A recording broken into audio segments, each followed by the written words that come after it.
3 बार ओम का उच्चारण करते हैं। अच्छा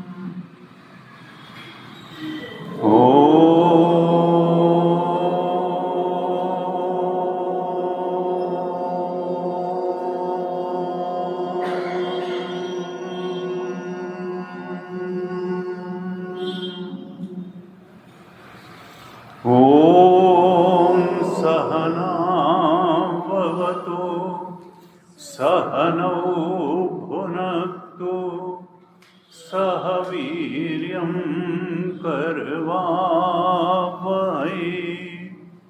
तेजस्विनावधीतमस्तु मा विद्विषावहै। ओम शांति शांति शांति। सदाशिव समारंभां शंकराचार्य मध्यमाम् अस्मदाचार्यपर्यन्तां वन्दे गुरुपरम्पराम्। अज्ञानतिमिरान्धस्य ज्ञानाञ्जनशलाकया चक्षुरुन्मीलितं येन तस्मै श्री गुरवे नमः। तस्मै श्री गुरवे नमः। यन्मायावशवर्ति विश्वमखिलं ब्रह्मादिदेवासुराः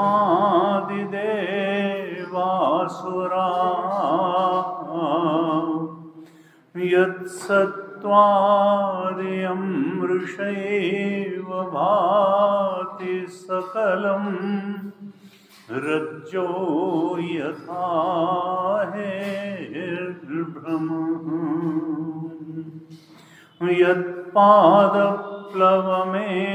यत्पादप्लवमेकमेव हि भवां बोधे स्थितिर्षावतां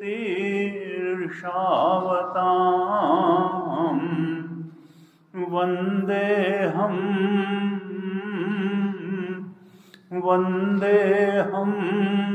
तमशेषकारणपरं रामाख्यमीशं हरिं रामाख्यमीशं हरिम्। अतुलितबलधामं हेमशैलाभदेहं दनुजुवन् कृशानुं ज्ञानिनामग्रगण्यं सकलगुणनिधानं वानराणामधीशं रघुपतिप्रियभक्तं वातुजातं नमामि। रघुपतिप्रियभक्तं वातुजातं नमामि। ध्यान श्लोकों का पाठ करेंगे, आप लोगों को दिया गया है, तो साथ साथ पाठ करते हैं। ओम पार्थाय प्रतिबोधितां भगवता नारायणेन स्वयं व्यासेन ग्रथितां पुराणमुनिना मध्ये महाभारतम् अद्वैतामृतवर्षिणीं भगवतीम् अष्टादशाध्यायिनीम् अम्ब त्वामनुसन्दधामि भगवद्गीते भवद्वेषिणीम् नमोऽस्तु ते व्यासविशालबुद्धे फुल्लारविन्दायतपत्रनेत्र येन त्वया भारततैलपूर्णः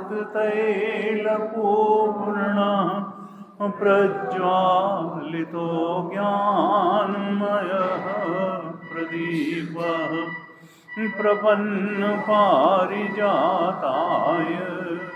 स्तोत्रवेत्रैकपाणये ज्ञानमुद्राय कृष्णाय गीतामृतदुहे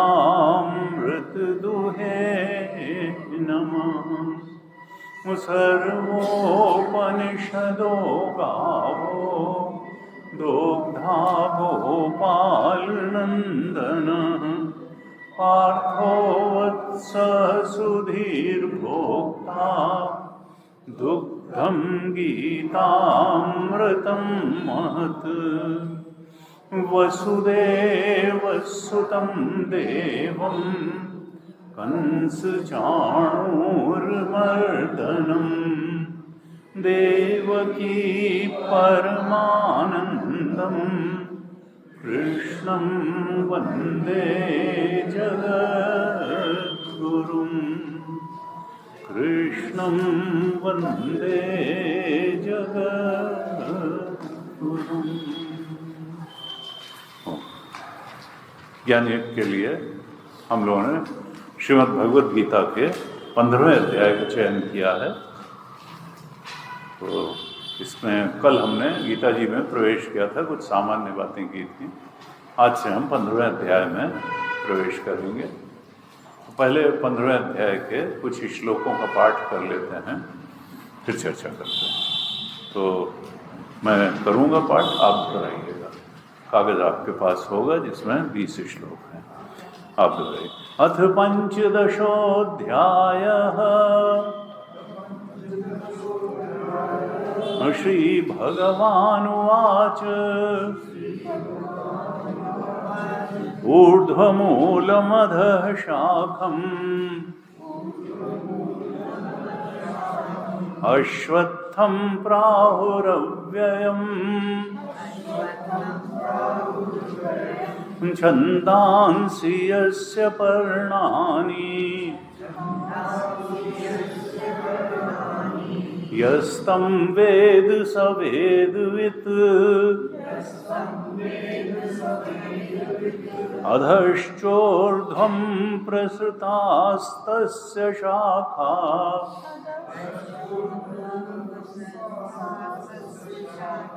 गुणप्रवृद्धा विषयप्रवालाः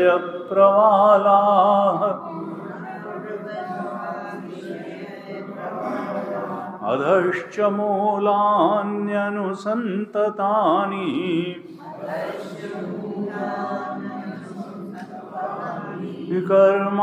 कर्मानुबन्धीनि मनुष्यलोके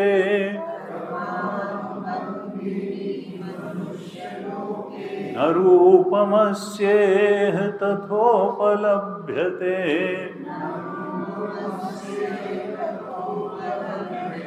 नान्तो न चादिर्न च सम्प्रतिष्ठा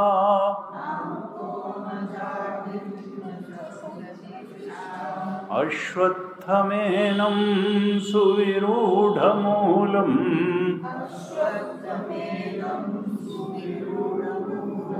असङ्गशस्त्रेण दृढेन चित्वा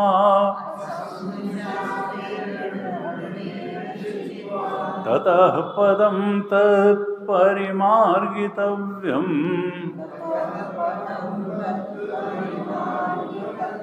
यस्मिन् गता न निवर्तन्ति भूयः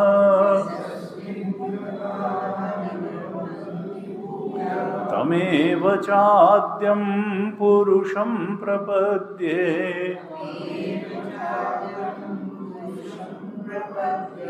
यतः प्रवृत्तिः प्रसृता पुराणी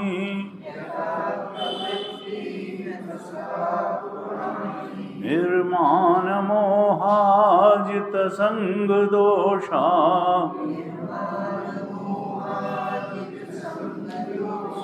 अध्यात्मनित्या विनिवृत्तकामाः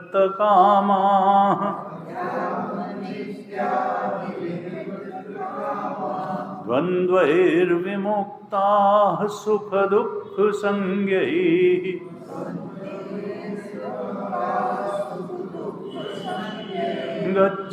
गच्छन्त्यमूढाः पदमव्ययं तत्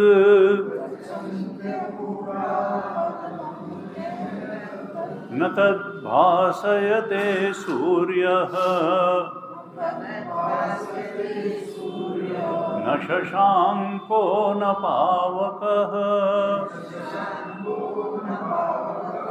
यद्गत्वा न निवर्तन्ते तद्धाम परमं मम। श्लोक संख्या 12 से पाठ करेंगे। श्लोक नंबर 12, श्लोक संख्या 12 से पाठ करते हैं। आप दोहराइए।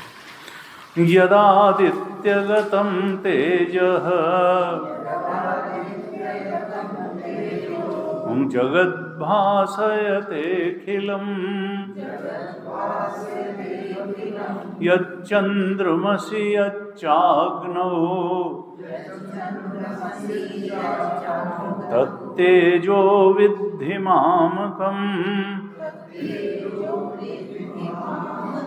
गामाविश्य च भूतानि धारयाम्यहमोजसा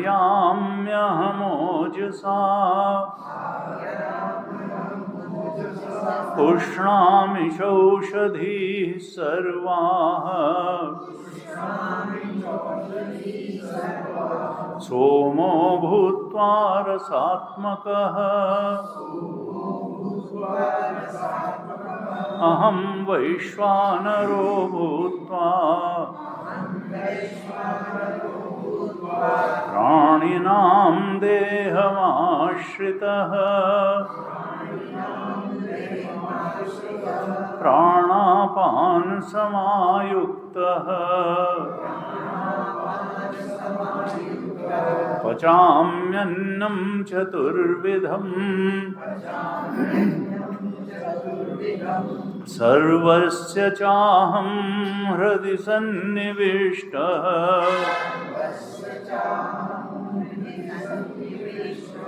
मत्तः स्मृतिर्ज्ञानमपोहनं च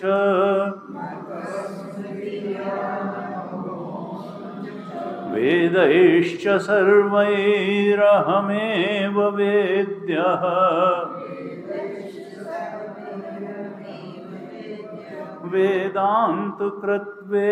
वेदान्तकृद्वेदविदेव चाहम्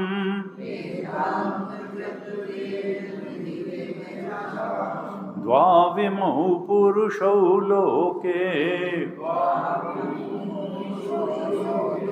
क्षरश्चाक्षर एव च क्षरः सर्वाणि भूतानि कूटस्थोऽक्षर उच्यते उत्तमः पुरुषस्त्वन्यः परमात्मेत्युदाहृतः यो लोकत्रयमाविश्य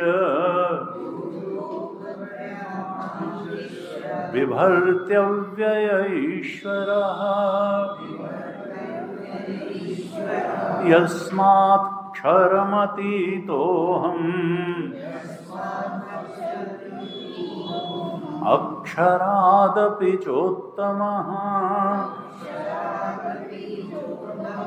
अतोऽस्मि लोके वेदे च प्रथितः पुरुषोत्तमः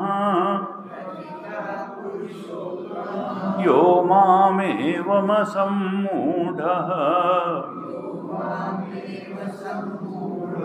जानाति पुरुषोत्तमम्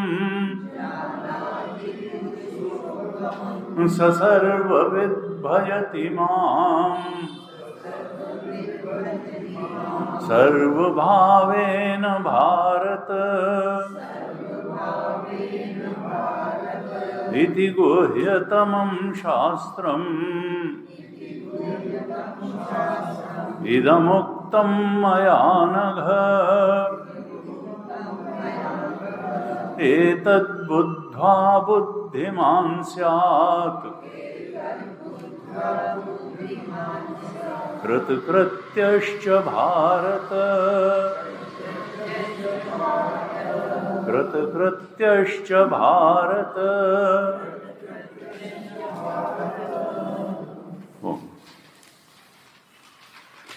भगवान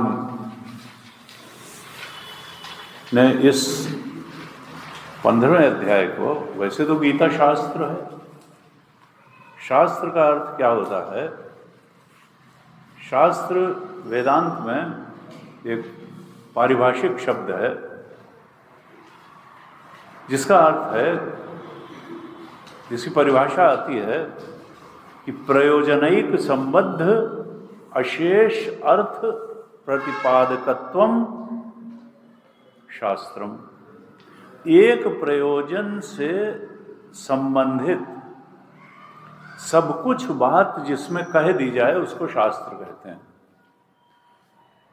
अब मनुष्य जीवन का भी प्रयोजन क्या है, गीता शास्त्र का भी प्रयोजन क्या है, उस प्रयोजन को एक शब्द में कहा जाए तो वो है मोक्ष। मुक्ति ही प्रयोजन है। सारी विपरीतताओं से मुक्ति, सारी कंफ्यूजन से मुक्ति, सारे अज्ञान से मुक्ति, सारे दुखों से मुक्ति, मुक्तिदायक शास्त्र है गीता। इसका प्रयोजन क्या है? मोक्ष। एक प्रयोजन है मोक्ष। और मोक्ष का प्रयोजन उसी को समझ में आएगा जो पहले अपने को बंधन में महसूस करे। अगर बंधन ही नहीं महसूस हो रहा है तो फिर मुक्ति की कोई जरूरत ही नहीं महसूस करेगा। और मनुष्य ऐसा है कि इसको बड़ी जल्दी आदत पड़ जाती है। कहते हैं कि अगर किसी को बहुत समय तक बेड़ियों में जकड़ के रखा जाए तो उसको बेड़ियों की भी आदत पड़ जाती है, जंजीरों की भी आदत पड़ जाती है। और एक संत थे, वो कहते थे अगर जंजीरें सोने की हों तब तो आभूषण लगने लगते हैं। अगर जंजीरें सोने की हों तो आभूषण लगने लगते हैं। किसी भी चीज़ की आदत हो जाती है तो फिर उसके बिना चैन नहीं आता है। यही नहीं समझ में आता कि ये बंधन है, लगता है कि नहीं नहीं इसके बिना तो हम जिंदा कैसे रहेंगे। जबकि वास्तविकता यह है कि हमारा सच्चा स्वरूप आत्मस्वरूप है, सच्चिदानंद है। बाकी सब बात हमने कभी न कभी उस आत्म स्वरूप के ऊपर वो अध्यस्त है, सुपर इम्पोजिशन है, और हम उसी को सत्य माने बैठे हैं। जो पकड़ी गई बातें हैं उनको सत्य माने बैठे हैं, और पकड़ने वाले के सच्चे स्वरूप का ज्ञान हमको नहीं है। हम पकड़ने वाले हैं और हम ही छोड़ने वाले भी बनेंगे। छोड़ते छोड़ते छोड़ते छोड़ते जो भी हमने लेयरिंग्स, कवरिंग्स ओढ़ रखी हैं, उनको धीरे धीरे धीरे धीरे धीरे धीरे अगर हम हटाते चले जाएं तो फिर एक दिन हटाने वाला ही बचेगा, हटाने वाली चीजें नहीं बचेंगी। हटाने वाले को हम नहीं हटा सकते। हम चेतन हैं, जड़ चीजों से हम विड्रॉ कर सकते हैं, चेतन से कहाँ जाओगे? अपने आप से कहाँ दूर भागोगे? छोड़ने वाले को नहीं छोड़ा जा सकता है। जहां जहां तक मेरा है उसको छोड़ा जा सकता है, मैं को नहीं छोड़ा जा सकता है। मैं तो चेतन है और मेरा जो कुछ भी है सब जड़ है। अब बाहर और एक वेदांत का सिद्धांत है कि जो मेरा होता है वो मैं नहीं होता है, जो मेरा होता है वो मैं नहीं होता है। तो जो कुछ मेरा है उसको छोड़ा जा सकता है, लेकिन ये मैं और मेरा में कंफ्यूजन शुरू हो जाता है एक सीमा के बाद। जैसे कोई कहे गाड़ी, तो गाड़ी मैं नहीं हूं, गाड़ी मेरी है। घर मैं नहीं हूं, घर मेरा है। लेकिन अब कहा जाए कि ये शरीर मैं हूं कि शरीर मेरा है, तो कभी तो कहेंगे कि शरीर मेरा है, शरीर मनुष्य का है। लेकिन कोई व्यक्ति मेरा मनुष्य नहीं कहेगा, मेरी गाड़ी कहेगा, मेरा घर कहेगा, मेरा मनुष्य नहीं कहेगा, मैं मनुष्य कहेगा। ये मेरा होते हुए ये शरीर मेरा है कि शरीर मैं हूं? जहां स्किन और इसके स्किन के अंदर की बात आती है वहां मैं और मेरा में घालमेल होने लगता है कि ये मैं है कि मेरा है। तो वेदांत कहता है देखो ये छूट जाएगा एक दिन, इसलिए है तो मेरा ही। अगर मैं होता तो छूटता नहीं, मैं को छोड़ा नहीं जा सकता है, आत्मा का त्याग नहीं किया जा सकता है, अपने ट्रू नेचर का, प्योर कॉन्शियसनेस का, चेतन स्वरूप का त्याग नहीं किया जा सकता है। और शरीर से आसक्ति हम बनाए भी रखेंगे तो भी जो भी जड़ है वो बदलने और मिटने वाला है। ये शरीर भी बदलने और मिटने वाला है।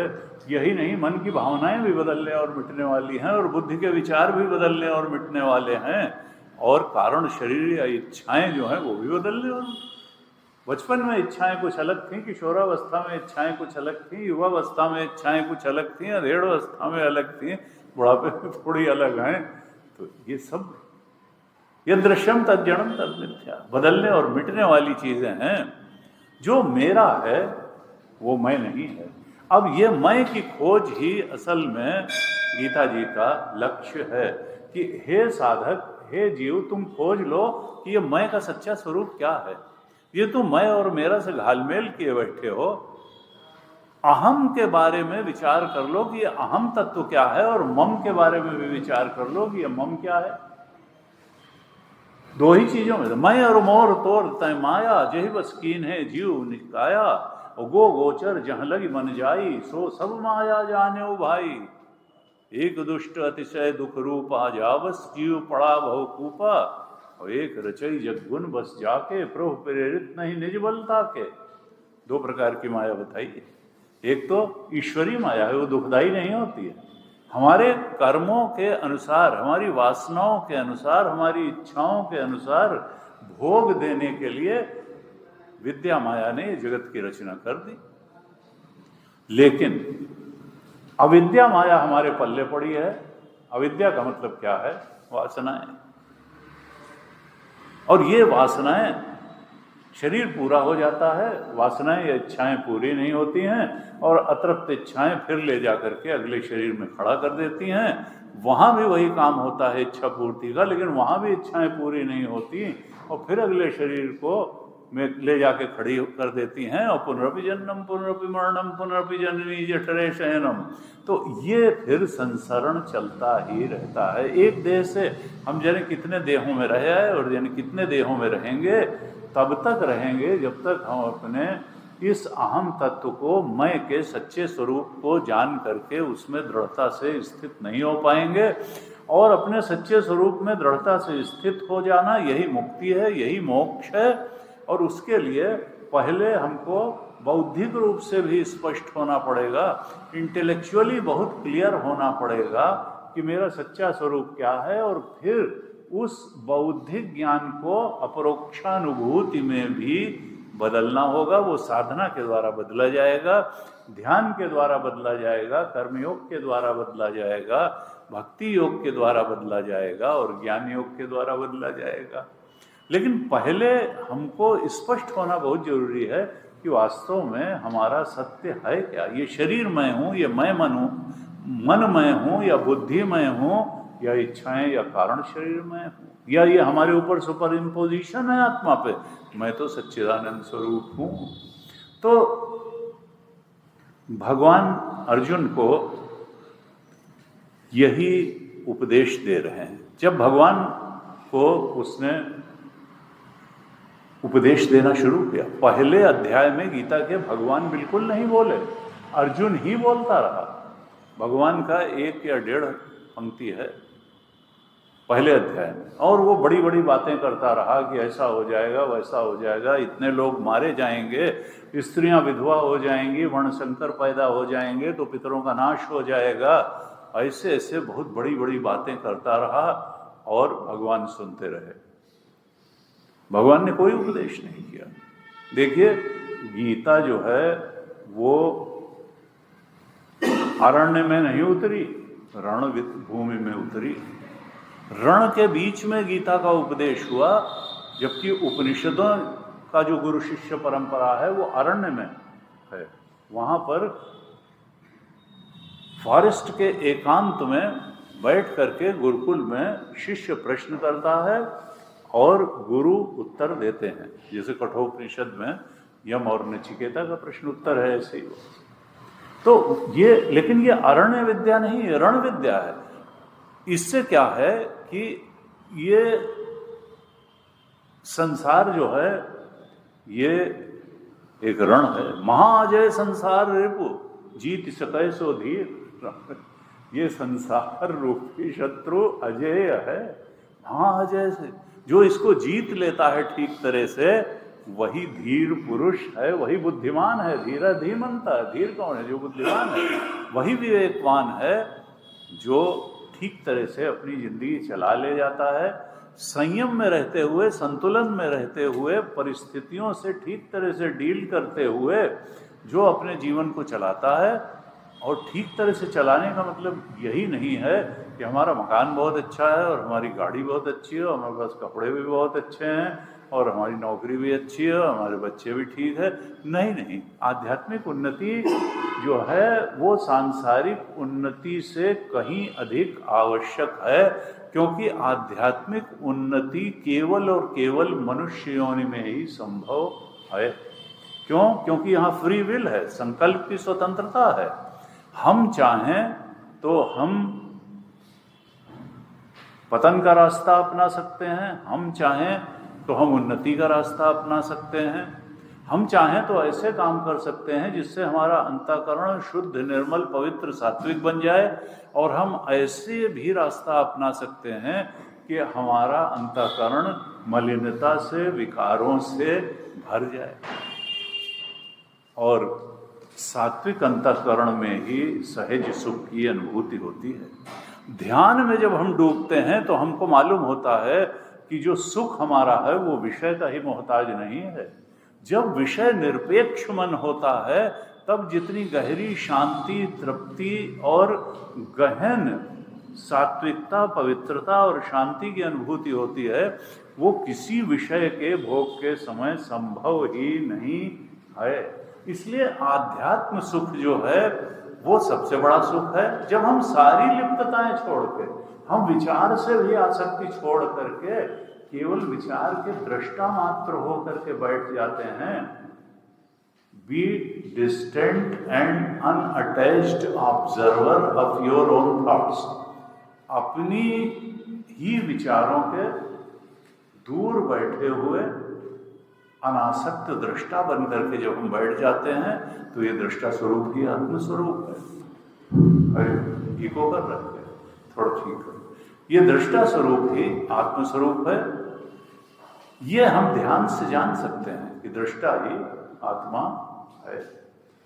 अब गुरु के उपदेश से फिर क्या रह जाता है कि वो गुरु बता देता है कि ये जो दृष्टा है, जो तुम्हारे विचारों का अधिष्ठान और प्रकाशक है, वो केवल तुम्हारे विचारों का अधिष्ठान प्रकाशक नहीं है, वो इस सृष्टि का एकमात्र सत्य है, वो ब्रह्म तत्व है, वह एकमात्र सत्य है। भगवान अर्जुन को इसी बात का बोध देने के लिए उन्होंने दूसरे अध्याय के 11वें श्लोक से बोलना शुरू किया, और पहले तो अर्जुन को डांटा। क्या कहा 11वें श्लोक में कि अशोच्यान्वशोचस तुम प्रज्ञावादांश्च भाषसे गतासून अगतासूंश्च नानुशोचन्ति पंडिता। ये प्रकृति का खेल चल रहा है। यहाँ बाप मरा, घर बेटा भया, यहाँ एक व्यक्ति चला जाता है और नए आ जाते हैं, फिर वो भी अपनी जीवन यात्रा पूरा करते हैं और वो विदा हो जाते हैं। ये संसार प्रवाही नित्य है, यहाँ सब कुछ बदल जाता है, बिल्डिंगें भी बदल जाती हैं, मनुष्य भी बदल जाते हैं, सब कुछ बदल जाता है। लेकिन चूंकि बने रहते हैं, बिल्डिंगें भी बनी रहती हैं, घर भी बने रहते हैं, मनुष्य भी बने रहते हैं, बच्चे भी बने रहते हैं, युवा भी बने रहते हैं, अधेड़ और वृद्ध भी हो, तो लगता है जैसे संसार स्थिर है, ये प्रवाही नित्य है। जैसे गंगा जी का जल, आज हरिद्वार में गए नहाने, अगले दिन वो जने कहाँ चला गया। You cannot dip into the same water again. बहता जा रहा है, बहता जा रहा है, बहता जा रहा है। ये जीवन भी ऐसा ही है, बहता जा रहा है, परिवर्तनशील है, परिवर्तनशील है। लेकिन हर परिवर्तन का एक बिंदु होता है, हर परिवर्तन के लिए एक स्थिर वस्तु चाहिए, तभी परिवर्तन भी घटित हो सकता है। हर घूमते हुए पहिए के लिए एक धुरी चाहिए जो घूमती हुई नहीं होनी चाहिए, नहीं तो फिर पहिया भी नहीं घूम पाएगा, सब गड़बड़ हो जाएगा। हर चक्र, चलते हुए चक्र का केंद्र स्थिर होता है, वो केंद्र हमारा आत्मा है, वो ब्रह्म है, वो परमात्मा है, वही केंद्र हम हैं। उसी केंद्र की अनुभूति करने के लिए, उसी केंद्र को खोजने के लिए ये गीता का उपदेश है। भगवान ने डांटा कि अर्जुन अशोच्यान्वशोचम, जिन बातों के ऊपर शोक नहीं करना चाहिए तुम उन बातों पर शोक कर रहे हो। अरे ये तुम्हारे गुरु हैं, अगर तुम इन पर तीर नहीं चलाओगे, युद्ध नहीं करोगे, वो अधर्म की ओर खड़े हुए हैं, अधर्म का पक्ष लेकर के, और तुम धर्म का पक्ष लेकर के धर्म के सर्वश्रेष्ठ धनुर्धर के रूप में हो और कहते हो मैं लड़ाई नहीं करूंगा और मैं अपने क्षत्रिय धर्म का पालन नहीं करूंगा। तुम अगर इन द्रोणाचार्य के ऊपर तीर नहीं चलाओगे, भीष्म के ऊपर तीर नहीं चलाओगे, तो क्या ये यहाँ बैठे रहेंगे? अरे ये तो कहीं ना कहीं से ये तो जाएंगे ही, कोई न कोई बहाने से तो वो जाएंगे ही जाएंगे। और फिर अर्जुन से बोलते रहे, समझ में नहीं आया, और तब फिर विश्वरूप दर्शन में भगवान ने उनको दिखा ही दिया 11वें अध्याय में कि देखो कालोस्मि लोक क्षयकृत, मैं काल बन करके इस लोक के क्षय के लिए कृतसंकल्प हो गया हूं। परित्राणाय साधूनाम विनाशाय च दुष्कृताम धर्म संस्थापनार्थाय संभवामि युगे युगे। ये दुनिया खाली ट्रंप के चलाए नहीं चल रही है, ये खाली अमेरिकन फोर्सेस के दबाव में नहीं चल रही है कि वो जो है अगर कह देंगे कि बस सब आतताई की तरह से काम कर देंगे तो सब कुछ खत्म ही हो जाएगा। गुरुजी कहते थे इसका एक नाथ है, वो सब देख रहा है, वो सबको देख रहा है। और वो वैसे तो गुरुदेव से किसी ने पूछा, हमारे गुरुदेव स्वामी चिन्मय, कि इतनी अराजकता फैली हुई है तो अब भगवान का अवतार क्यों नहीं होता? उन्होंने कहा नहीं, अभी इतनी नहीं फैली है। राम जी तब आए थे जब रावण ने इतना अत्याचार कर दिया था कि कोई यज्ञ नहीं कर सकता था। राक्षसों से कहा अग्नि की, हवन की अग्नि बुझा दो, उसमें मांस डाल दो। तो जब कुछ धर्म का कहें, अभी तो ऐसा नहीं है, अभी तो सत्संग हो रहे हैं, कोई ये तो नहीं है कि भाई जो भगवा कपड़ा पहने दिखे पीटो उसको, ऐसी तो कोई बात नहीं है। तो अभी धर्म अधर्म इतना नहीं बढ़ा है। उन्होंने कहा जो भी डिस्टर्बेंसेस हैं, we are sufficient to deal with such disturbances. अभी साधु ही पर्याप्त हैं, क्योंकि साधु भी भगवान का एक तरह से रिप्रेजेंटेटिव ही है जो भगवान की बात को आगे बढ़ाता है। उनका we are sufficient to deal with such situations. अभी भगवान को स्वयं आने की जरूरत नहीं है, जब जरूरत होगी तो आएंगे। भगवान ने गीता में आश्वासन दिया कि मैं आऊँगा, और क्यों आऊँगा? परित्राण, सज्जनों की रक्षा के लिए आऊँगा और दुष्टों को नष्ट कर। क्योंकि भगवान जब आते हैं तो बीच की बात नहीं है। उन्होंने ये नहीं कहा कि दुष्टों को सुधार कर दूंगा, उन्होंने कहा विनाशाय च दुष्कृताम, कंस का वध करो। भक्तों से कोई गलती हो जाती है तो भगवान सुधार कर देते हैं। भक्तों की कुछ गलती भी होती है तो भगवान अनदेखा कर देते हैं। विभीषण भी राजा बनना चाहता था, सुग्रीव भी राजा बनना चाहता था। ऐसा नहीं कि रावण की इच्छा कुछ और थी और विभीषण की कुछ और थी और बाली की इच्छा कुछ और थी और सुग्रीव, लेकिन बस अंतर यही था कि रावण अभक्त था और विभीषण भक्त था, बाली अभक्त था और सुग्रीव भक्त था। इसलिए भगवान ने अपने भक्त की इच्छा भी पूरी कर दी और उसको जो त्राण था उससे मुक्ति भी दिला दी। तो गीता मुक्ति शास्त्र है, लेकिन असली मुक्ति तो तभी मिलेगी जब हम अपने स्वरूप को पहचान लेंगे। और इसीलिए भगवान ने दूसरे अध्याय के 11वें श्लोक से जब बोलना शुरू किया तो अर्जुन कहा, जो जीवित हैं, जो पंडित है, तुम हो तो मूर्ख लेकिन पंडितों जैसी बात करते हो। अशोच्यानन्वशोचस्तुम प्रज्ञावाद, प्रज्ञावाद है ऐसा दिखाते हो जैसे तुम वेरी वेरी इंटेलिजेंट हो, बहुत प्रज्ञावान हो, प्रज्ञावादांश भाषसे। लेकिन जो पंडित हैं, प्रज्ञावान हैं, उनको वो कैसा, गीता में पंडित बड़ा जो है आदरणीय शब्द है। कहा नानुशोचन्ति पंडिता, पंडित का एक लक्षण क्या होता है? जो शोक नहीं करता है। अगर शोक करता है तो वो पंडित नहीं, शोक की कोई बात नहीं है। सब प्रकृति का खेल चल रहा है यहाँ और परमात्मा का खेल चल रहा है उसके पीछे से, शोक नहीं करना है तो पंडित। अब आजकल तो पंडित शब्द को लेकर के ही बड़ा जो है ऐसा मचा हुआ है कि घूसखोर पंडित की पोंगा पंडित क्या। गीता ऐसा नहीं कहती, गीता कहती है कि पंडित गीता की दृष्टि में एक आदरणीय शब्द है।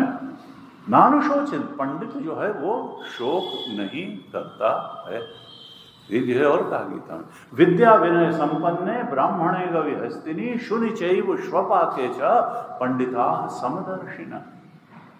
विद्या, पंडित जानता है कि मेरे हृदय में जो आत्म तत्व बैठा है, इनके हृदय में भी वही है, इनके हृदय में भी वही है, इनके हृदय में भी वही है, इनके हमने थोड़ा पहले जान लिया है, ये थोड़ा बाद में जान लेंगे, क्योंकि सब उसी तरफ बढ़ रहे हैं। जब संसार का तमाचा पड़ेगा तो इनकी भी आंख खुलेगी और ये भी थोड़ा आत्मोन्मुखी यात्रा करेंगे, बहिर्मुखी छोड़ करके, और ऐसे करते करते ये भी एक जन्म में जान लेंगे। तो ऐसा नहीं है कि कोई पंडित हो गया है तो बड़ा उसने खास बात। गीता जी कहती हैं कि विद्या विनय संपन्न ब्राह्मण, जो विद्या और विनय से संपन्न ब्राह्मण है, गाय है। विद्या विनय संपन्न ब्राह्मण है, गवि हंसते और हाथी है। शून्य यानी जो कुत्ता है, श्वपाके च यानी जो कुत्ता खाने वाला यानी चांडाल है, जो सबसे मनुष्यों में नीचे है, जिसका ब्रेकफास्ट ही कुत्ते का भोजन है। शून्य चाहिए श्वपाके च पंडिता समदर्शिना, जो पंडित है वो सबके अंदर वही आत्म तत्व, वही सच्चिदानंद चेतना को देखता है, क्योंकि चेतना जिसमें भी है वो सच्चिदानंद स्वरूप है, सब में परमात्मा को देखता है। ऐसा जो समदर्शी है वो पंडित है। पंडित का मतलब केवल ये नहीं है कि ये, भगवान ने कहा कि ठीक है, चातुर्वर्ण्या मया सृष्टा गुण कर्म विभागशः, मैंने 4 वर्णों की रचना की है, और जो भगवान की रचना होती है उसको इंसान नहीं मिटा सकता। लेकिन भगवान ने कहा कि मैंने किस हिसाब से 4 वर्णों की रचना की, गुण और कर्म के अनुसार, कुल और जन्म के अनुसार नहीं की, कुल और जन्म के अनुसार नहीं की, गुण और कर्म के अनुसार की। यानी जिसमें सात्विकता बहुत ज्यादा है वो पंडित है, जिसमें दूसरे नंबर पर है वो क्षत्रिय है, पहले नंबर पर रजोगुण है, जिसमें सात्विकता तीसरे नंबर पर है, रजोगुण पहले है, फिर सतोगुण है, फिर जो है ये। तो गुणों के अनुपात की दृष्टि से जिसमें सात्विकता बहुत है, जिसमें राजसिकता बहुत है, जिसमें ये इनफाइनाइट कॉम्बिनेशंस हो सकते हैं इन 3 गुणों के। इसीलिए पंडितों में भी कोई गुरुदेव जैसा होता है। गुरुदेव वैसे जो अपने कुल और जन्म के अनुसार तो वो क्षत्रिय थे, लेकिन उनसे बड़ा ब्राह्मण कौन होगा? बोध प्राप्त संत थे, आत्मदर्शी संत थे, आत्मा के ब्रह्मत्व के बोध में दृढ़ता से स्थित संत थे। तो इसका मतलब ये नहीं है कि वो मेनन थे, बालकृष्ण मेनन तो वो किसी ब्राह्मण से कम उनकी उपलब्धियां थी, ऐसा नहीं है। यद्यपि एक सभ्यता में ऐसा होते होते ये रूढ़ हो गई कि फिर कुल जन्म के अनुसार हो गया बजाय गुण कर्म के अनुसार। तो जो भी है, हम सबको वहां तक पहुंचना है। वास्तव में ये आंतरिक विकास है, आध्यात्मिकता का विकास है। और हमारे शास्त्रों में भी आया, सब चीज कह दी गई कि जन्मना जायते शूद्र, जन्म से हर व्यक्ति शूद्र ही पैदा होता है। संस्कारात् द्विजुच्यते, जब माता पिता से संस्कार मिलते हैं, गुरुजनों से संस्कार मिलते हैं, शास्त्रों से संस्कार मिलते हैं, संस्कार, तब उसका दूसरा जन्म होता है। नहीं तो कभी कभी सुनने में आता है कि बच्चे को उठा ले गए गीदड़ और भेड़िए और वो उन्हीं की तरह बोलता रहा, वो क्या समझ पाएगा? ये तो संस्कारात् द्विजुच्यते। और वेदाभ्यासी भवेद विप्र, जब वेद का अभ्यास शुरू कर देता है, विधि निषेध जो बताया गया उसका अभ्यास शुरू करता है, दुराचरण छोड़ता है, सदाचरण की तरफ आता है, तब उसको विप्र कहा जाता है। वेदाभ्यासी भवेद विप्र। और ब्रह्म जानाति ब्राह्मण, जब अपने ब्रह्म स्वरूप को जान जाता है तभी वो ब्राह्मण कहलाने योग्य है, तभी ब्राह्मण कहलाता है। तो भगवान ने दूसरे अध्याय में अर्जुन को थोड़ी डांट लगाई और उसके बाद में सीधे आत्मज्ञान का उपदेश शुरू किया। आप लोग पढ़िएगा, 11 से लेकर के 30 श्लोक तक, 20 श्लोकों में आत्मज्ञान दिया। और फिर अब देखिए, कठिन तो है। भगवान शंकराचार्य ने गीता में भाष्य लिखना शुरू किया तो कहा कि ये जो गीता का अर्थ है ये समझने में कठिन है, समझने में कठिन है, लेकिन इसको अगर ठीक तरह से समझ लिया जाए तो इसको समझ लेने मात्र से ही चारों पुरुषार्थों की सिद्धि हो जाती है। यानी इसको समझ लेने के बाद अलग से, इससे ऊपर, समझ लेने से ऊपर कोई धर्म नहीं है, कोई अर्थ नहीं है, कोई कामना बचेगी ही नहीं, काम नहीं है, और मोक्ष तो मिल ही जाएगा। धर्म अर्थ काम मोक्ष चारों पुरुषार्थों की सिद्धि हो जाती है अगर हम इस गीता शास्त्र के अर्थ को ठीक ठीक समझ लें। और जब समझ लेंगे तो उसके बोध में प्रतिष्ठित हो जाएंगे और तब फिर मानो हमारा जीवन ये सफल हो जाएगा, मोक्ष भी प्राप्त हो जाएगा, धर्म अर्थ काम की भी पूर्ति हो जाएगी। कहते हैं ऐसे कैसे हो जाएगा, हाथ पैर नहीं चलाओगे तो कैसे जो है तुम्हें जो है कोई मुंह में आके खाना डाल जाएगा? कहते हाँ ये भी हो जाएगा, ये भी खाना भी डाल जाएगा। तुम थोड़ा करके तो देखो, करके देखो। सब चीज जो है ये दुनिया भगवान ने बनाई। भगवान शंकराचार्य ने कहा कि काते कांता धनगत चिंता वातुल किम तव नास्ति नियंता। इतनी ज्यादा चिंता क्यों करते हो कि कहीं ऐसा न हो नौकरी छूट जाए तो पत्नी का क्या होगा, बच्चों का क्या होगा, या हम पहले ही चल दिए तो LIC के भरोसे रहो भाई, योगक्षेम वहां में हम उन्होंने कह दिया। नहीं नहीं, भगवान ने कहा अनन्याश्चिन्तयन्तो माम ये जना पर्युपासते तेषाम नित्याभियुक्तानाम योगक्षेमम वहाम्यहम्। जो मेरा अनन्य भाव से चिंतन करते हैं उनके योग और क्षेम का मैं वहन करता हूँ। जो चीज आवश्यकता होती है दे देता हूँ और जो है उनके पास वो जाने नहीं पाती, रक्षण भी करता हूँ मैं और दे भी देता हूँ। तो बहरहाल विवेक बुद्धि दी है हमको तो उससे काम तो लेना है, ये नहीं है, लेकिन डर डर के जीना नहीं है। डर के, जब 16वें अध्याय में भगवान ने 20 दैवी सद्गुण का उपदेश किया अर्जुन को, तो सबसे पहला दैवी सद्गुण क्या बताया? पहली पंक्ति में कहा अभयम सत्व संशुद्धि ज्ञान योग व्यवस्थिति दानम दमश्च यज्ञश्च स्वाध्यायस्तप आर्जवम। तो पहला दैवी सद्गुण बताया अभयम, यानी जब भगवान का सहारा हमारे साथ है, भगवान का स्मरण हमारे साथ है, तो हमको डर डर करके जिंदा, क्योंकि डर के जिंदा रहेंगे तो हम वो काम कर डालेंगे जो करने योग्य नहीं है। जो डरता है फिर संसार उसको और डराता है। जो नहीं डरता है वो सत्य के रास्ते वही चल सकता है जो डर डर के नहीं जीता है। जो डर डर के जिंदा है वो फिर सत्य के रास्ते नहीं चल पाएगा। सत्य के रास्ते चलने के लिए, सत्य तक पहुंचने के लिए परम सत्य अभय बहुत आवश्यक है। भगवान ने पहला सद्गुण बताया अभयम, और दूसरा कहा सत्व संशुद्ध, यानी तुम्हारा अंतःकरण शुद्ध होना चाहिए, तुम्हारा मन पवित्र होना चाहिए, सात्विक होना चाहिए, निर्मल होना चाहिए। और तुलसीदास जी ने भी कहा निर्मल मन जन सो मोहि पावा, मोहि कपट छल छिद्र न भावा, मन क्रम वचन छाण चतुराई, भजत कृपा करी हैं रघुराई। तो हमें अभय हो, अंतःकरण शुद्ध हो, निर्मल हो, पवित्र हो, सात्विक हो।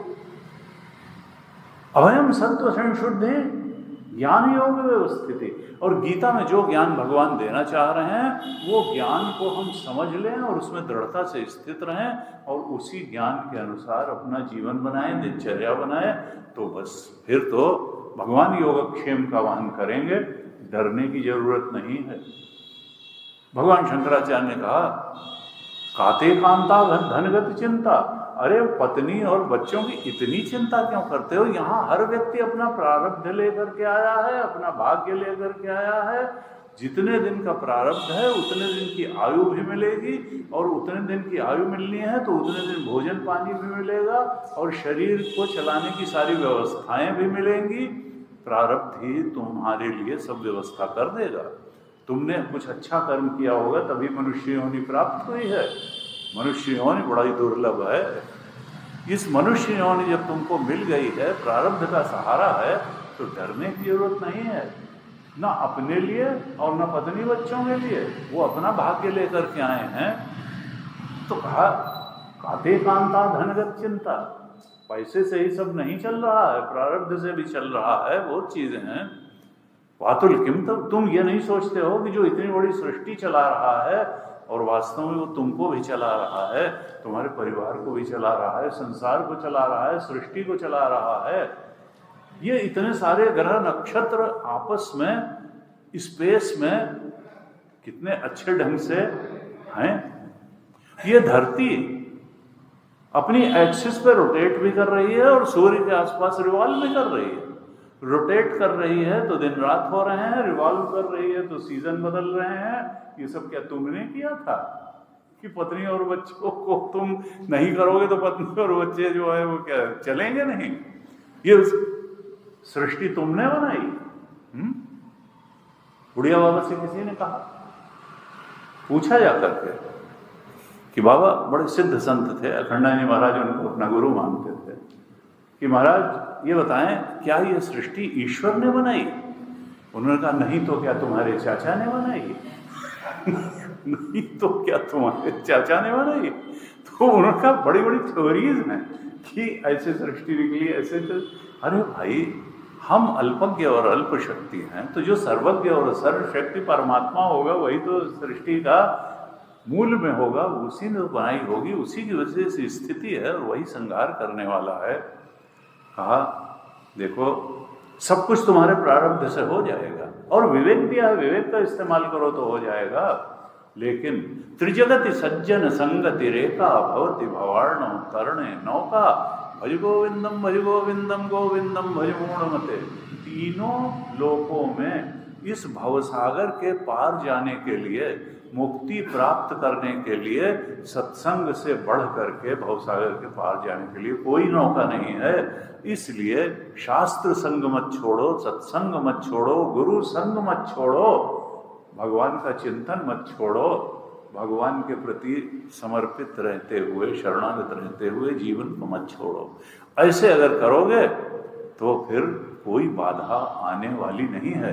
तुम्हारे अंदर भी शांति रहेगी और बाहर भी शांति रहेगी, और वास्तव में जिसका अंदर शांति रहती है उसके बाहर तो शांति हो ही जाती है। अंदर शांति होगी तो बाहर, अंदर बहुत महत्वपूर्ण, क्योंकि वास्तव में देखा जाए तो जितनी भी महत्वपूर्ण चीजें हैं वो अंदर हैं। हम बाहर को बहुत महत्व दे देते हैं, अंदर को महत्व नहीं देते, अंदर काम करने को महत्व नहीं देते हैं, बाहर को बहुत महत्व देते हैं, बाहर काम करने को बहुत महत्व देते हैं, लेकिन वास्तव में सारे विकार, काम, क्रोध, लोभ, मोह, मद, मत्सर सब अंदर हैं, और जितने सद्गुण हैं, क्षमा, दया, करुणा, वो वही सब अंदर है। हमको विकार को हटाना है और सद्गुणों को लाते चले जाना है। यही शांति प्राप्त करने का तरीका है, यही अंतःकरण को शुद्ध, निर्मल, सात्विक बनाने का तरीका है, और यही आत्मबोध की तरफ बढ़ने का भी तरीका है, और कोई तरीका नहीं। क्योंकि हमारा इक्विपमेंट ठीक होना चाहिए। इक्विपमेंट क्या है? शुद्ध मन, शुद्ध अंतःकरण, शुद्ध बुद्धि, एकाग्र बुद्धि, तीक्ष्ण बुद्धि, तत्व अवगाहिनी बुद्धि, जो गीता द्वारा बताया गया तत्व है, उसको ठीक तरह से समझ ले, ग्रहण कर ले, और दृढ़ होकर के उसको अपना ले। इतना दृढ़ता से अपना ले कि वो जीवन में भी हमारे आचरण में उतरने लगे। यही तो मार्ग है। तो भगवान ने इस तरह से अर्जुन को बताया। होते होते 14वां अध्याय आ गया। देखिए यहाँ पर ऐसे कहा कुछ लोगों ने कि गीता के जो पहले 6 अध्याय हैं वो अपने बारे में ज़्यादा बताते हैं कि जीव का स्वरूप क्या है। एक पहले 6 अध्याय बताते हैं, और उसमें 6ठे अध्याय में जाकर के ध्यान योग में या आत्म संयम योग में उसकी पराकाष्ठा हो जाती है कि ध्यान द्वारा आप जान सकते हैं कि आपका स्वरूप क्या है। विचारों के दृष्टा होकर के जान सकते हैं कि हमारा स्वरूप क्या है। दृष्टा है, दृष्टा ही आत्मा है, और फिर गुरु के उपदेश से मालूम होगा कि ये आत्मा ब्रह्म है। और फिर 7 से लेकर के 12 श्लोक, 12वें अध्याय तक, अगले 6 अध्याय में ईश्वर पदार्थ का शोधन। पहले 6 अध्यायों में भगवान ने बताया कि तुम्हारा स्वरूप क्या है, इस जीव का स्वरूप क्या है, मनुष्य का असली स्वरूप क्या है, और बाद के 6 अध्यायों में 7 से 12 तक बताया कि ईश्वर का वास्तविक स्वरूप क्या है। क्योंकि ये विग्रह भी रखा हुआ है राम जी का, कृष्ण जी का विग्रह रखा हुआ है, भगवान शंकर का रखा है, हनुमान जी का रखा है, तो ये सब जो है देवी का विग्रह है। तो वास्तव में भगवत तत्व क्या है भगवान की दृष्टि से, जब हम उसका शोधन करते हैं तो वहाँ मूल मसाला क्या निकलता है वो बताया। और 12वां अध्याय भक्ति योग में जाकर के अपनी पराकाष्ठा को पहुँच जाता है। तो जीव के तत्व का, हमारे तत्व का शोधन करते करते कहा ध्यान तक पहुँच जाओगे, और ईश्वर के पदार्थ का शोधन करते करते भक्ति तक पहुँच जाओगे। और उसके बाद में क्या हुआ कि 13वें और 14वें अध्याय में भगवान ने, क्योंकि वेदांत में कहा कि उपदेश वाक्य क्या है, महावाक्य तत् त्वम असि, दाउ आर्ट दैट, वह तुम हो, वह तुम हो। यानी जो शोधन करके जीव का जो सत्य निकला था और शोधन करके ईश्वर तत्व का जो सत्य निकला था, वो दोनों एक है। तत् त्वम असि, तुम्हारा ईश्वर से अलग चेतन में टुकड़े नहीं होते हैं। तुम भी अपना शोधन करते करते जाओगे तो शुद्ध चेतन ही तुम्हारा स्वरूप निकलेगा, और ईश्वर तत्व का शोधन करोगे तो उनका भी स्वरूप शुद्ध चेतन ही निकलेगा। और चेतन के टुकड़े होते नहीं, स्थूल में इतनी ताकत है नहीं कि चेतन के टुकड़े कर दे। तो फिर क्या होगा कि अहम ब्रह्मास्मि, ये महावाक्य हैं वेदांत के। तत् त्वम असि, गुरु उपदेश करता है कि वह तुम हो, तुम ईश्वर से अलग कुछ नहीं हो। You are made in, you are divine in nature, तुम भी सच्चिदानंद हो, वो भी सच्चिदानंद है। बस तुम्हारी उपाधि अविद्या की है, उसकी माया की है। माया की उपाधि उसके ज्ञान को ढकती नहीं, लेकिन अविद्या की या वासना की उपाधि हमारे ज्ञान को ढक देती है। तो फिर हमको संसार सत्य लगता है, शरीर सत्य लगता है। हम कभी संसार को पकड़े रहने की कोशिश करते हैं, कभी शरीर को पकड़े रहने की कोशिश करते हैं, और उसको पकड़ नहीं पाते हैं, इसलिए दुखी होते हैं। न संसार पर संसारती तो संसार है, जो सरकता जाए वही तो संसार है। शरीर भी सरकता है और संसार भी। तो हम शक्यानुष्ठान फिर करने लगते हैं कि जो चीज़ पकड़ के रखी ही नहीं जा सकती उसको पकड़ने की कोशिश करते हैं, और फिर दुखी होते हैं कि देखो चला गया चला गया चला गया। अरे वो तो जाएगा, उसका नेचर है, उसका उपयोग करो, सबसे अच्छा उपयोग करो। और सबसे अच्छा उपयोग क्या है? मुक्ति की तरफ बढ़ना, अंतःकरण को शुद्ध करना और आत्मवाद बोध की तरफ बढ़ना, यही सबसे अच्छा उपयोग है संसार का भी। और मनुष्य की कितनी श्रेष्ठ है कि फ्री विल है। इसी संसार में शास्त्र भी है, सद्गुरु भी है, तुम्हारे अंदर संकल्प शक्ति, साधना की ताकत भी भगवान ने दी है, और यहाँ कितनी अच्छी अच्छी बातें भी हैं, उनको पकड़ लो तो जहाँ तक हम आए हैं पिछले जन्म में सत्कर्म करके, उससे आगे बढ़ करके जाएं, कम से कम पीछे हट करके ना जाएं। ये जो है गीता का संदेश है। तो ये 13 और 14 अध्याय में 80 पदार्थ की दोनों है इसका वर्णन किया, और 14वें अध्याय में भी भगवान ने जब कहा, 14वें अध्याय के 26वें श्लोक में भगवान ने कहा कि माम चयो अव्यभिचारेण भक्ति योगेन सेवते सगुणान समतीत्यैतान ब्रह्म भूयाय कल्पते। जो अव्यभिचारी भक्ति से मेरा भजन करता है, यानी डाइवर्ट नहीं होता है, हमेशा ये बोध रहता है कि भगवान हमारे साथ हैं, और अपना मन का, बुद्धि का एक भाग हमेशा भगवान में लगाए रखता है। भगवान हमारे नित्य साथी हैं। अव्यभिचारी भक्ति करता है, डाइवर्जन वाली भक्ति नहीं करता है। माम चयो अव्यभिचारेण भक्ति योगेन सेवते, वो गुणों के अतीत, माया त्रिगुणात्मिका है, माया के परे ही तो ब्रह्म है।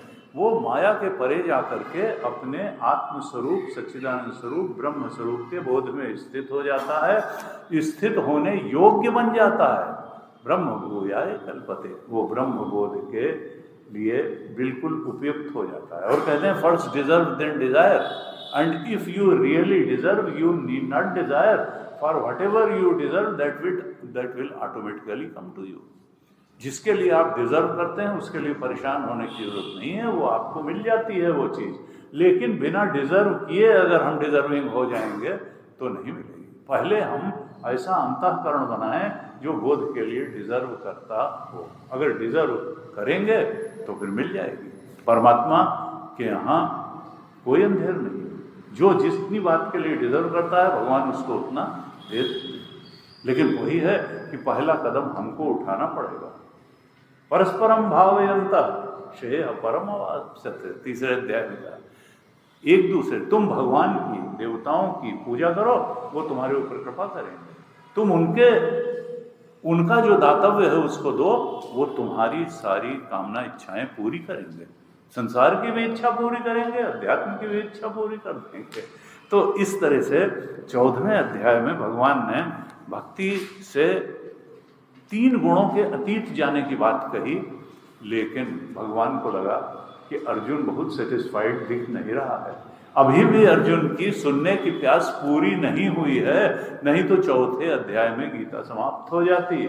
14वें अध्याय में तब भगवान ने बिना अर्जुन के कोई प्रश्न किए, केवल ये देखते हुए कि इसकी दृष्टि से ही स्पष्ट है कि और सुनने की पिपासा इसके अंदर है, अभी ये तृप्त नहीं हुआ है, तो भगवान ने बिना कोई अर्जुन के द्वारा प्रश्न किए ही आगे बताना शुरू कर दिया। ये 15वां अध्याय, और इसको क्या कहा, अपने आप भगवान ने कहा कि ये शास्त्र है। पूरी गीता भी शास्त्र है, और जो हमने अभी पाठ किया तो उसमें भगवान ने अंतिम श्लोक में कहा, 20वें श्लोक में, कि इति गुह्यतमम शास्त्रम, ये 15वें अध्याय को ही शास्त्र कह दिया और कहा ये बड़ा गूढ़ शास्त्र है। इति गुह्यतमम शास्त्रम इदम उक्तम मया नघ, अर्जुन मैंने तुमको ये अत्यंत गुह्य गूढ़ शास्त्र, ये 15वां अध्याय अपने आप में जो शास्त्र है, इसको क्यों बताया? क्योंकि अनग निष्पाप हो तुम राग द्वेष में नहीं पड़ते हो, तुम गुण में दोष नहीं देखते हो। अनुसूयवे पहले 9वें अध्याय में कह चुके हैं। क्योंकि अक्सर तो क्या होता है कि हम अपने को जस्टिफाई करने के लिए बोध प्राप्त संतों में भी कमी निकालना शुरू कर देते हैं। तू कौन है, तेरा नाम है क्या, सीता भी यहाँ बदनाम हुई। तो जो है ये जो है, यहाँ तो व्यक्ति तैयार बैठा रहता है कि कोई दोष मिल जाए तो दोष निकाल दें, और नहीं भी मिलता है तो कोई ढूंढ के ही निकाल दें।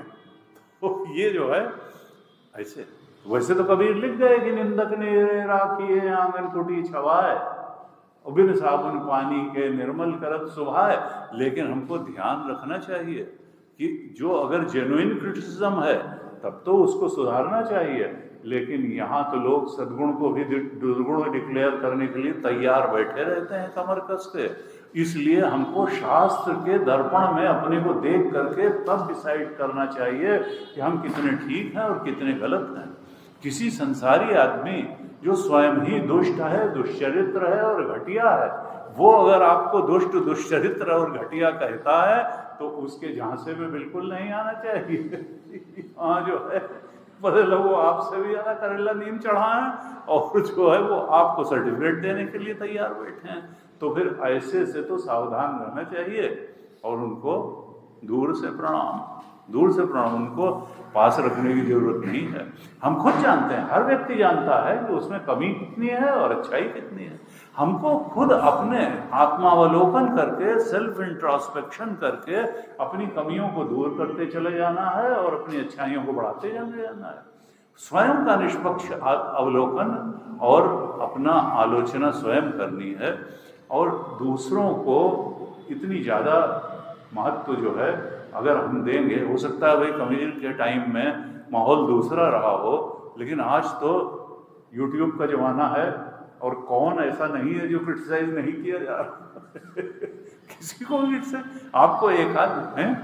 गुरु जी हमारे कहते थे कि बेचारे हैं वो लोग जिनको जीवन भर में एक भी व्यक्ति ऐसा नहीं मिलता है जिसके सामने सिर झुकाया जा सके, जिसकी बात को माना जा सके। यानी जो किसी को भी संत मानने को तैयार नहीं है, किसी को भी गुरु मानने को तैयार नहीं है, इसका मतलब वो आंतरिक रूप से, बौद्धिक रूप से दरिद्र है। ऐसा नहीं है। ये दुनिया कभी संतों से खाली नहीं रही और इसीलिए हमारी भारतीय सभ्यता चलती चली आ रही है। शास्त्री कुर्वन्ते, अगर शास्त्र को जीने वाला कोई नहीं है तो फिर शास्त्र तो किताब में लिखी हुई कुछ बातें हो जाएगा। हमेशा यहाँ कुछ लोग रहते हैं जिनके जीवन में शास्त्र उतरा हुआ दिखाई देता है, जिनके बोध में शास्त्र की बातें उतरी हुई दिखाई देती हैं, इसीलिए उनकी व्यवहारिक सत्ता और महत्ता भी रहती है। तो भगवान ने जब देखा कि अर्जुन तृप्त नहीं है अभी बात सुनने से 14वें अध्याय तक, तो अर्जुन के बिना पूछे ही 15वें अध्याय पर भगवान ने बोलना शुरू किया, अपना उपदेश देना शुरू किया।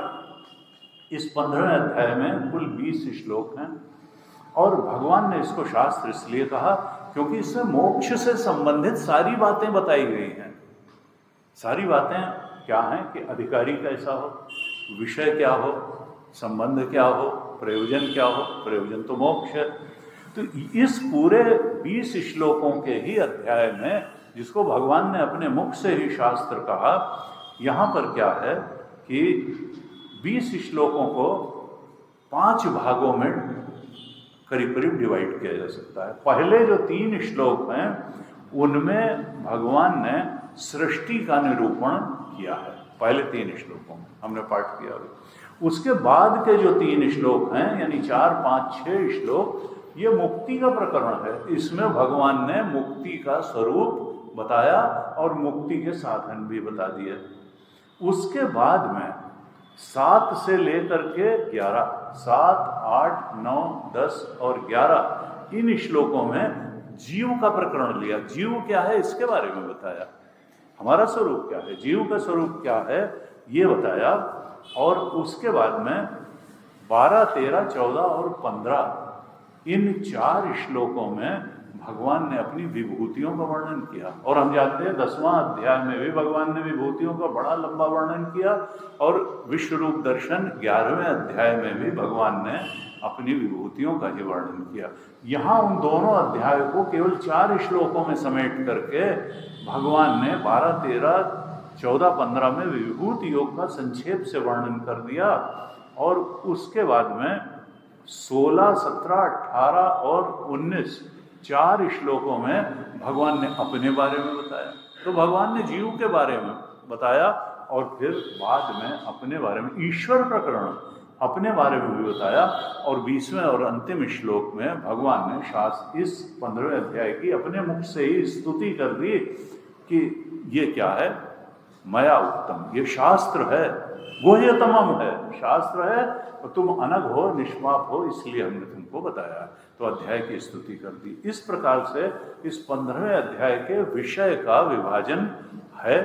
अब हम देखते हैं कि भगवान ने पहले श्लोक में क्या कहा। पहला श्लोक क्या है, एक बार पाठ कर लेते हैं, आप दोहराइए। ऊर्ध्वमूलमधः शाखम् अश्वत्थं प्राहुरव्ययम् छन्दांसि यस्य पर्णानि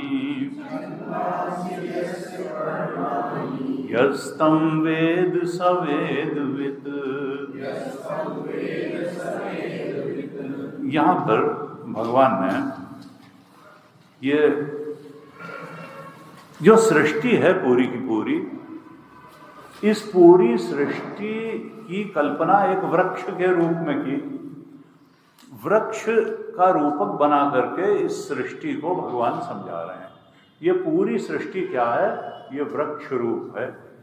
और वृक्ष रूप है तो फिर क्या है, वृक्ष में जड़ भी होती है, तना भी होता है, शाखाएं भी होती हैं, पत्ते भी होते हैं। तो उस रूपक से भगवान अब बता रहे हैं, सृष्टि के बारे में बता रहे हैं। और क्यों बता रहे हैं, जिससे सृष्टि का स्वरूप भी तुम समझ लो और इस सृष्टि के अधिष्ठान में बैठे हुए परमात्मा को भी का स्वरूप भी समझ लो। तुम सृष्टि का कितना महत्व है और क्यों महत्व है ये भी समझ लो, और परमात्मा का कितना महत्व है और क्यों महत्व है ये भी समझ लो।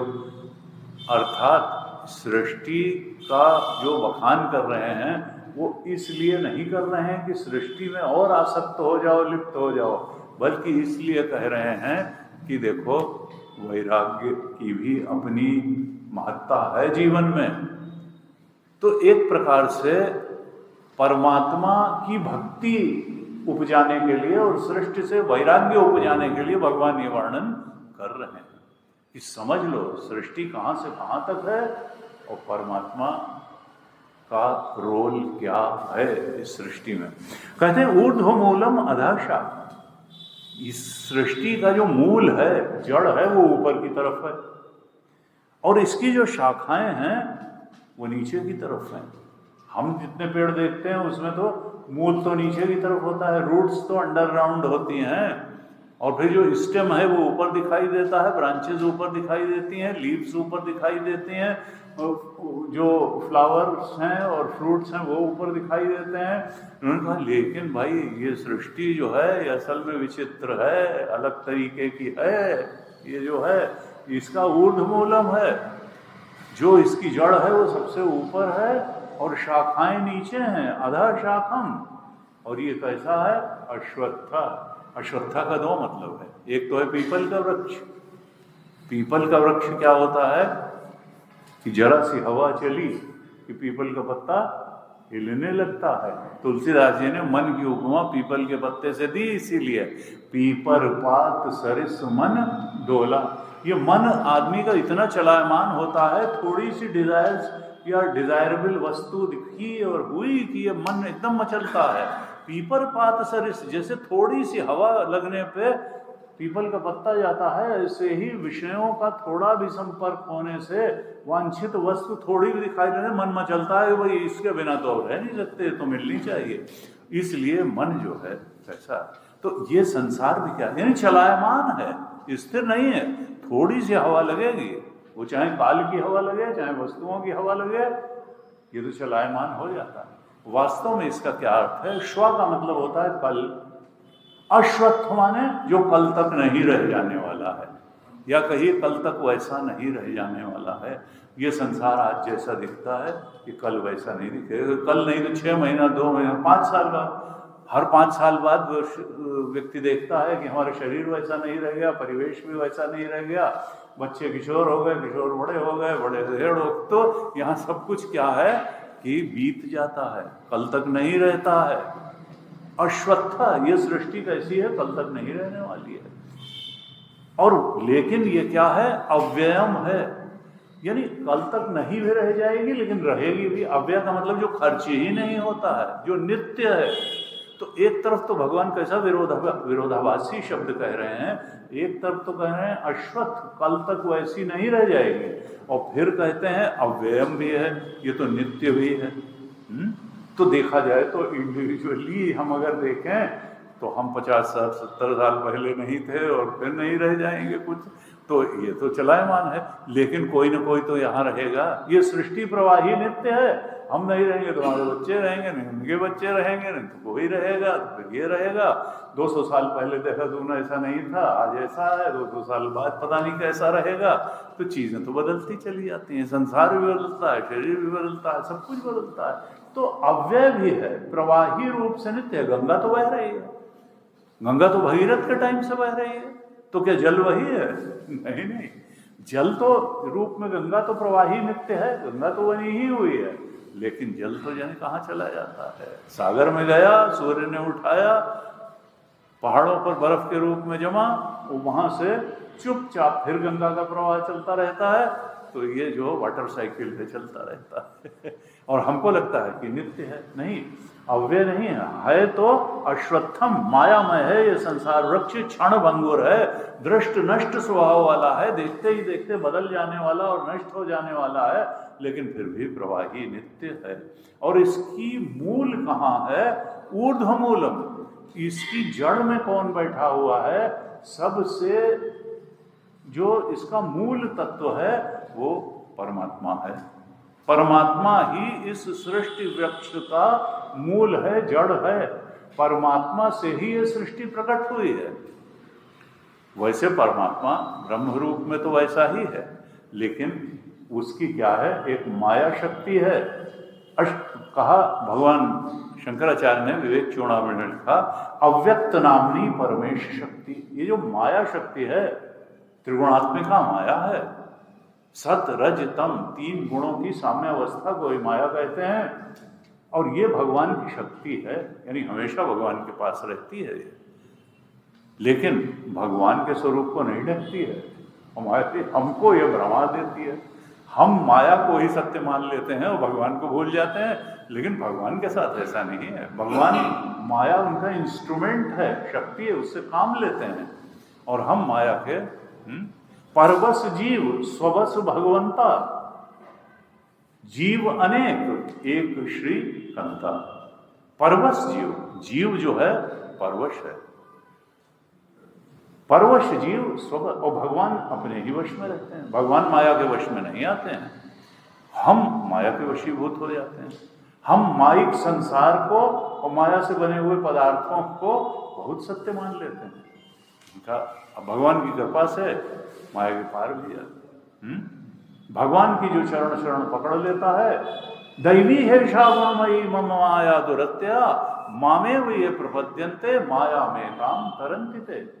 भगवान ने 7वें अध्याय के 14वें श्लोक में कहा, ये मेरी माया है, दैवी है, डिवाइन है, तुम अपने भरोसे से इसको पार नहीं कर सकते हो, क्योंकि अगर तुम्हारी बनाई हुई होती तो तुम शायद उसके ऊपर, दैवी है शायद, ये डिवाइन है, ये मेरी है, ईश्वरी है।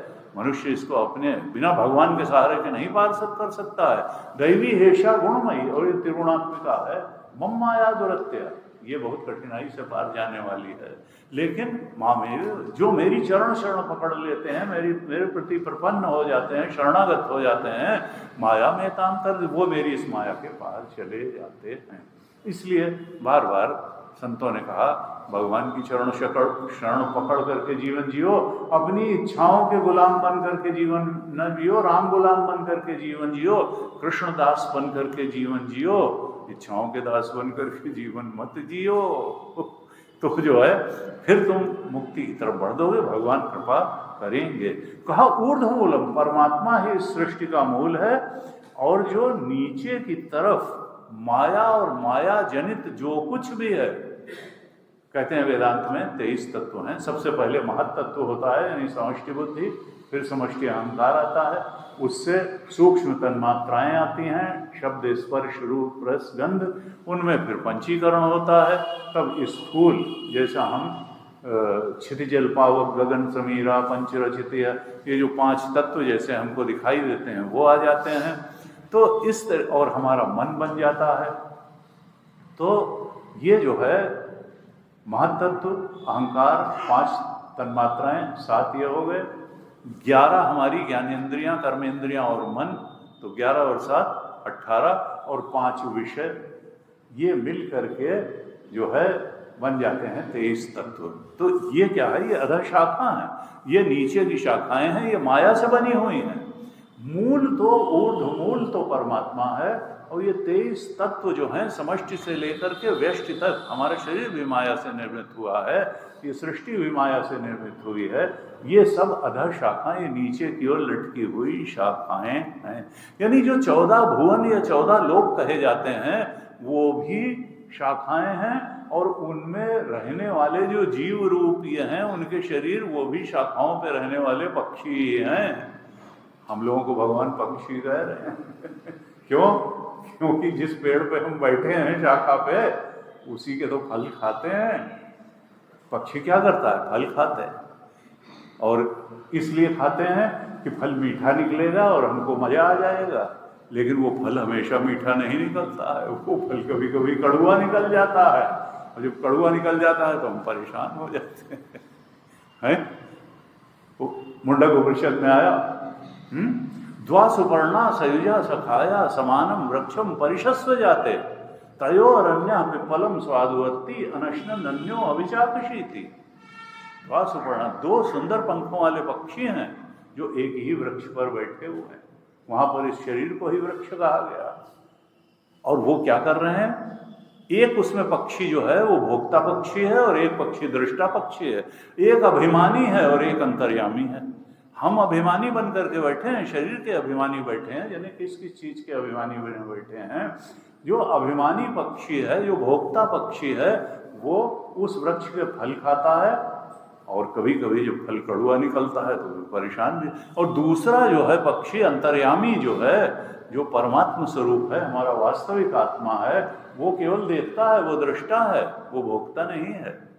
जब फल कड़वा निकल जाता है, कहते हैं तब क्या होता है कि समाने वृक्षे पुरुषो निमग्नो, एक ही वृक्ष पर बैठे होने पर भी वो निमग्न होकर के बैठा हुआ है भोक्ता।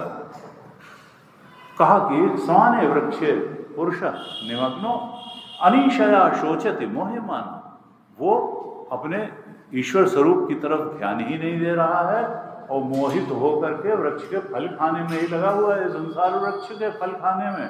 अनिशया शोचति मोह्यमाना तयोरन्य पिप्पलम स्वाद। कहा कि जुष्टम यदा पश्यति अन्यमीशम, जब नहीं होता है तो मुड़ के अंदर की तरफ देखता है, और देखता है बिल्कुल हमारे जैसा ही तो चेतन एक पक्षी अंतर्यामी में बैठा हुआ है, जिस पर कोई फर्क ही नहीं है, जो शोक मोहग्रस्त ही नहीं हो रहा है, केवल दृष्टा बन करके देखता है। तब उसको लगता है कि फिर अरे ये तो मेरा ही स्वरूप है, मैं ही तो हूं ये। जुष्टम यदा पश्यति अन्यमीशम अस्य महिमानम इति, जब वो उसकी महिमा को जान लेता है और अपने स्वरूप की महिमा को जान लेता है, अपनी आत्मा की महिमा को जान लेता है, तो शोक रहित हो जाता है। जुष्टम यदा पश्यति अन्यमीशम अस्य महिमानम इति वीत शोक, तो वीत शोक हो जाता है, शोक के परे चला जाता है। उपनिषद में कहा तरति शोकम आत्मविद, आत्मविद जो है शोक के पार चला जाता है। शोक जो है और मोह यही मूल प्रत्यय हैं। गीता जी पर कुठाराघात करती हैं, तो पहले श्लोक में कहा कि परमात्मा मूल है, नीचे उसके शाखा हैं, ये कल तक नहीं रह जाने वाला है, अश्वत्थ है, अव्यय है, और छंदांसि यस्य पर्णानि, इसमें अगर कुछ रस है इस संसार वृक्ष में तो वो छंद का मतलब है वेद। अगर वेद के अनुशासन में रह करके, विधि निषेध आत्मक वेद के अनुशासन में रह करके हम जो नहीं करना है उसको न करें, और जो करना है उसी को करें, वेद के अनुसार गाइड हो करके अगर हम जीवन चलें, वेद के अनुसार जीवन जिएं, विधि निषेध का पालन करते हुए, तो जीवन में कुछ हरियाली रहेगी, कुछ छांव रहेगी।